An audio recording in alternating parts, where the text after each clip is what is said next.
The Depths is set in the 1940s in the quiet seaside town of Nightwatch. Nightwatch itself was built upon a complex labyrinth of underwater caves that are as rich in folklore as they are in natural resources. Local legends weave tales of amphibious humanoids, prehistoric sea monsters, and shipwrecked vessels filled to the brim with worldly treasures. Now, this might have something to do with the disappearance of the local mining crew, but that's where you, the guests, come into play. Serving as first responders, you can be sent down into the caves to truly discover what happened to the missing mining crew.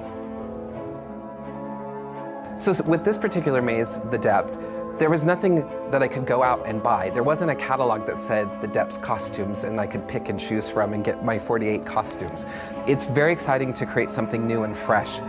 Two things that we have to think of in the wardrobe is form and function, making sure that the costume is visually really exciting, but also functional for our talent to wear. It's a lot of work to be out there in those mazes, and we always take that into consideration to make sure that the costume, one, works well with the talent, and two, can survive. It's a lot of nights, so we want to make sure that we do form and function to create these costumes. Fishing net became our inspiration. It was one of our through lines for us to take from the beginning of the front of the maze to the back of the maze. In this particular maze, there's 3 sections, so we wanted to make sure that there was a through line of costume pieces through all of those. In order to bring, the water element to life, we use a lot of like rock work to make cavernous areas. We're going to use audio to kind of set the scene of atmosphere inside of the room.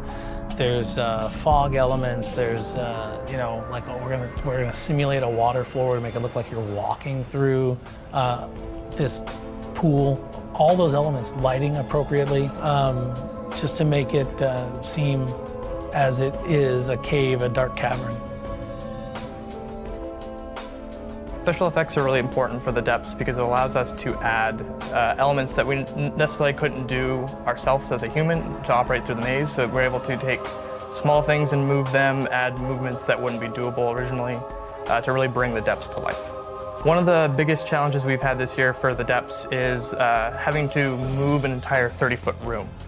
So in the past, we've dropped floors, we've moved things side to side. This will be the first year we actually move an entire room. We've been spending months utilizing special effects to take our guests down into the caves and make them really feel like they're in the Depths. It's something we've never done before, and I think it's something that our guests have never experienced.